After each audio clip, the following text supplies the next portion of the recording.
Welcome to Agam's lecture series, a series of lectures designed to bring learning to the comfort of your home.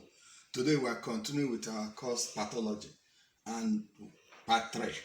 And the topic of today's discussion is cellular reaction to injury. Cellular reaction to injury.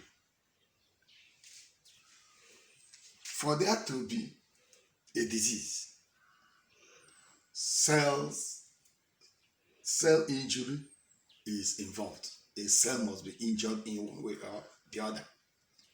And there are different types of cellular adaptations that can cause what? Injury. 1. Hypertrophy. Hypertrophy. Increase in the size of cells. And this increase will also lead to the increase in the size of an organ. Hypertrophy. 2. Hyperplasia. Hyperplasia. Increase in the number of cells, and this increase will lead also to increase in the size of what? Organs. Why will a cell increase in number? Through cell what? Division.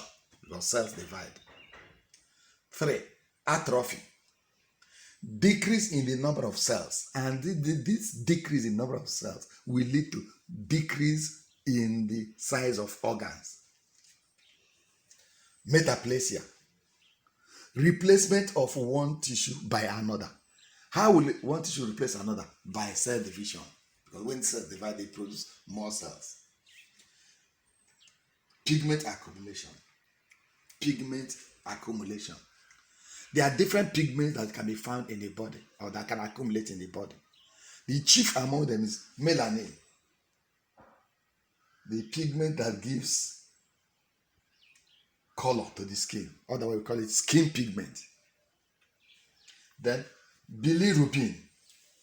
When red blood cells die, they are taken to the liver and broken down. The broken down product of that red blood cell is what we call bilirubin.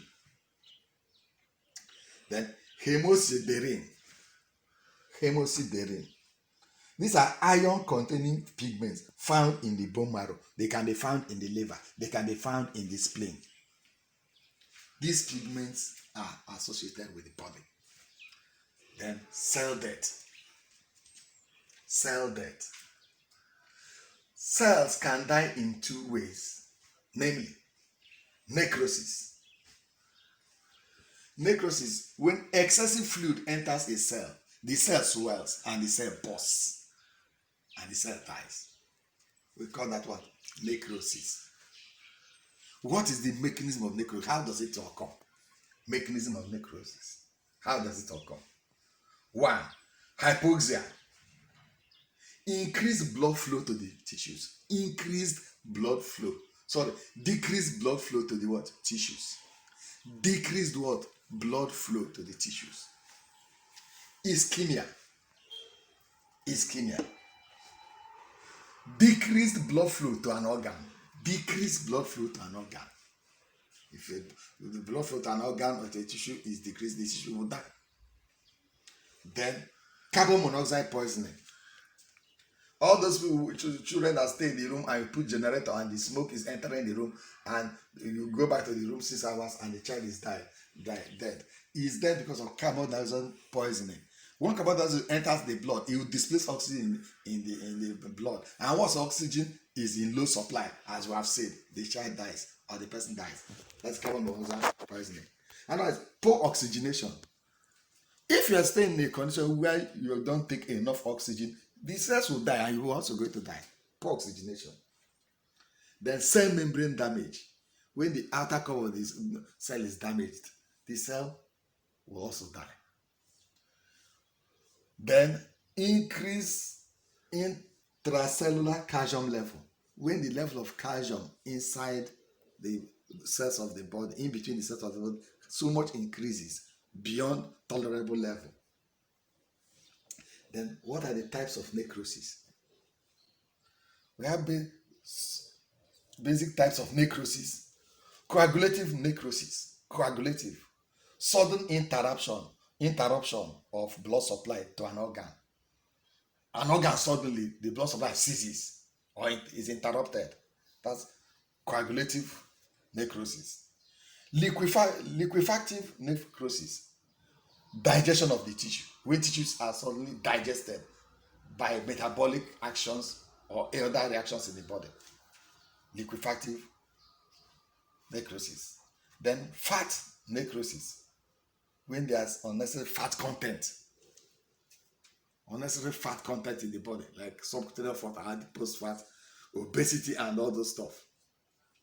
Now,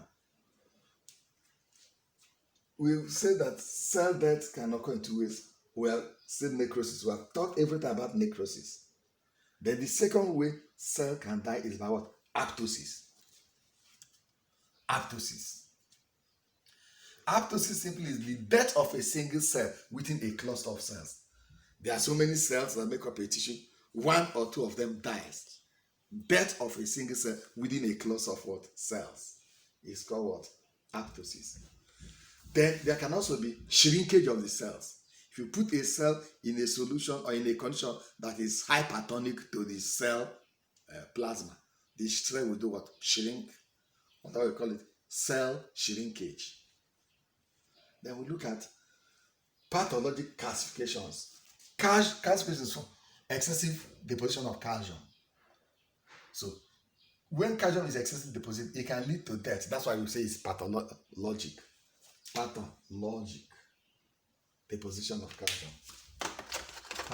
Pathologic deposition of calcium. When calcium is deposited in excessive concentration in different parts of the body, can also result to death. One, metastatic hypercalcemia. Metastatic hypercalcemia. That is hyper means what? Higher. Higher calcium level. That's what we call hypercalcemia. Calcemia is what? Calcium.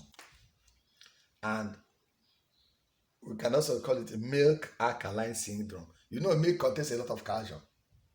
Right. Then we have dystrophic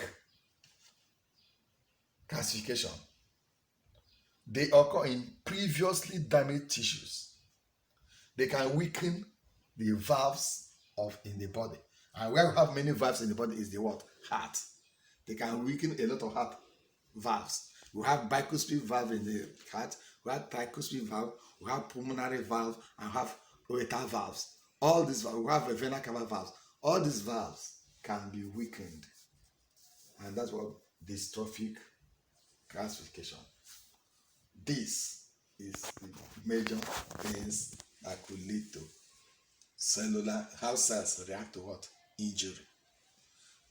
If you are treated by this lecture, join us in our next lecture when we are going to treat cellular inflammation. And for you to continue to join us and enjoy this lecture, click on the red subscribe button. Thank you and God bless you.